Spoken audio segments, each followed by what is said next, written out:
Barakatah Yahweh, Barakatah Yahweh Shah, Barakatah Yahweh, Barakatah Yahweh Shah. All praises, glory, and honor goes to Yahweh, Bahashem, Yahweh Shah, Bahashem, Yikah Yahweh been the name of the Heavenly Father. Yahweh Shah been the name of His only begotten Son, who they ignorantly call Jesus Christ.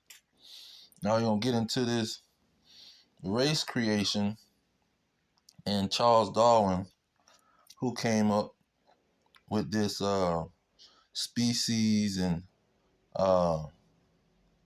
his book, The Origin of the Species, and this Darwinism that was going on. Now, he got his influence from Sigmund Freud, and Sigmund Freud got his influence from some doctor in Austria, I think. They was Austrian. And this doctor, he pretty much was doing this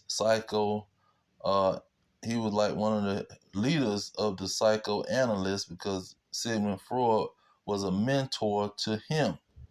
So you got Sigmund Freud. He passed down this psychology, this study of the mind, study of the psyche, analyzing the psyche. And pretty much what they did was they came up with a plan now, and this is in the the 1600s, that this guy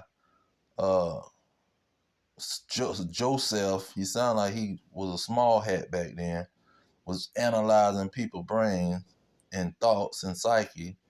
And so that's when they start formulating that plan when Blumenbach, let's see if I still here, yeah, Johann Blumenbach, he was around the same time. So all these dragons, Johann Frederick Blumenbach, you got Charles Darwin, you got Sigmund Freud, you got the Joseph dude that was Sigmund Freud's mentor. Then you got Sigmund Freud's son, either his son or his nephew, who started people eating all these stinking, nasty, filthy pigs in the morning. What was his name? Good Lord. His name was Eric Benet. Eric Benet. He started the propaganda. Okay? So you got all of this being propaganda, and they show you how to, and then Eric Benet, his propaganda and all of the stuff that he was doing, following his uncle, who was pretty much a hypnosis expert liar and deceiver of the mind. See, this is all they were trying to do, deceive people's mind, because they had a deep-rooted problem. The problem was we need to deal with this race problem, and the word species, see, let's get into that word real quick. See, here go that Joseph. He was born when I was born. And see, he was this neuro psychology doctor. But he was dealing with psychiatric, he created this psychiatric disorders. See, he was naming all kind of problems in people's mind. Okay, this is who Sigmund Freud was following. And then you got this Charles Darwin with the species. Now let's get the definition and the etymology of species. Look at that. Etymology of the species. It says to look, appearance, form, beauty. The Middle Ages say appearance, form, beauty, to look. This is what the problem was. See, they had to come up with something. Oh, the animals was the first creation, and then it was the Negroes, and then now we develop out of the Negroes, and we're a better species than them because we elevating. See, we not know what you call it, a deformity of the Negro. We are a better species. We got a better look because we evolving. when we change, it's changing for the better. It didn't change for the worse. It was a defect. We had the recessive eyes and recessive genes and leprosy of the skin. No, that's not what's going on. See, we got to bring out the science, because what Eric Benet did with the bacon. See, people was eating toast and orange juice in the morning. Nobody was eating no bacon, eggs, and pancakes and all that syrup and all that crap and gaining 100 pounds. They was eating toast with a light toast with orange juice. That's what the average American breakfast. But he said, let's get the doctors and let's get this science and this medical situation to back up our theory that you got to eat a whole bunch of pig booty in the morning with a bunch of other stuff. See, let's get the professionals. So they say, okay, we gonna deal with this science and this what you call it, medical, coming from the medical operation.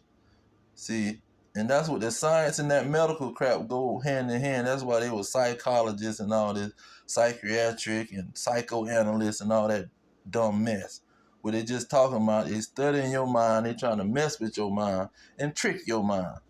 But let's go into why they were so hung up on the appearance. Now,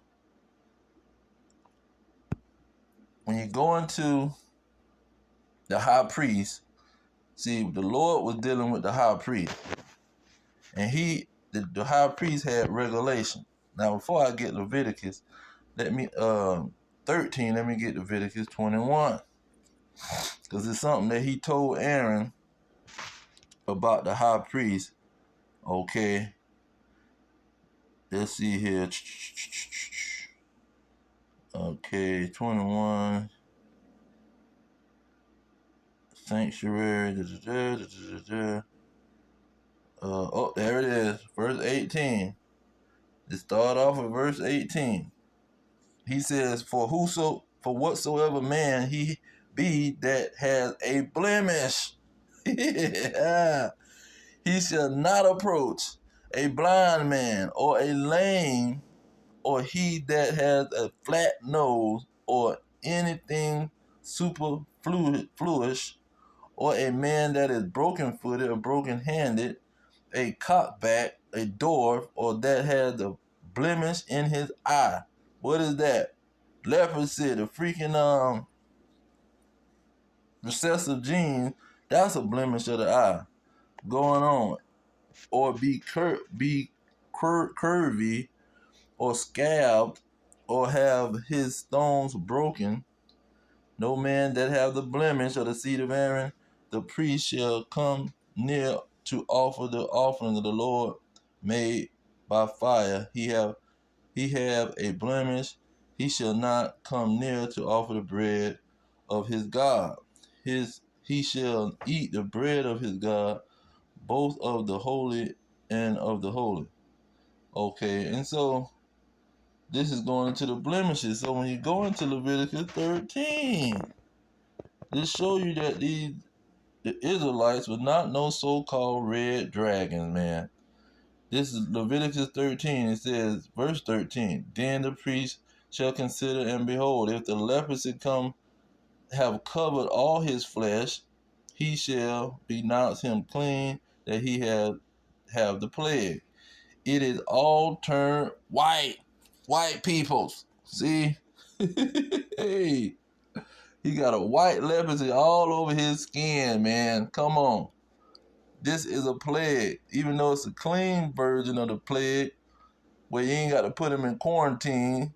You see, he clean where he can come out amongst the people, but it's still a plague. It's still leprosy. He still have a blemish. See,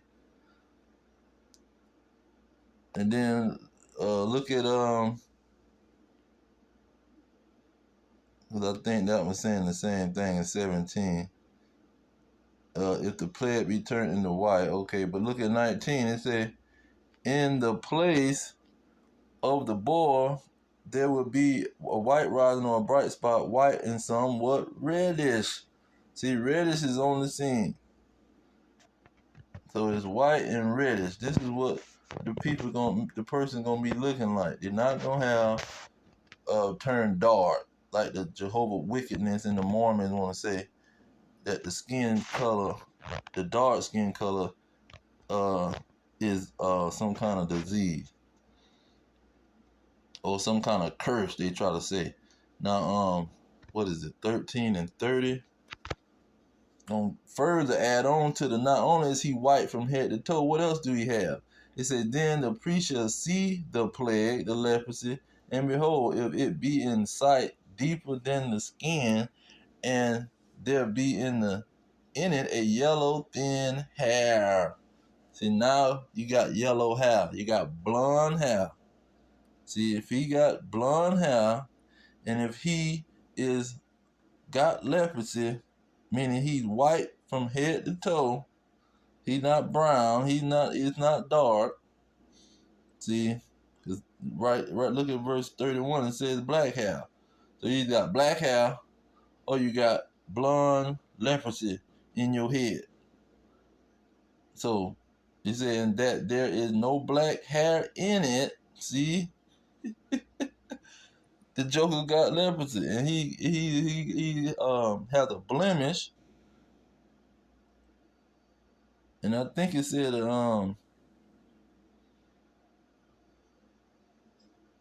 what is it?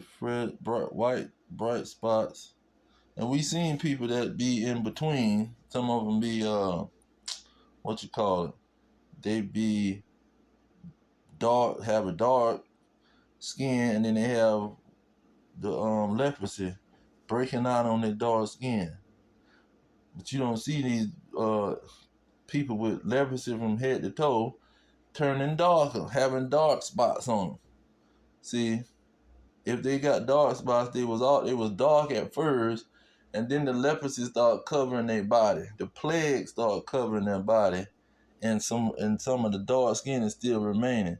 But you don't see a Edomite coming straight out the womb. Let's get that in Genesis, and I'll make this a short one.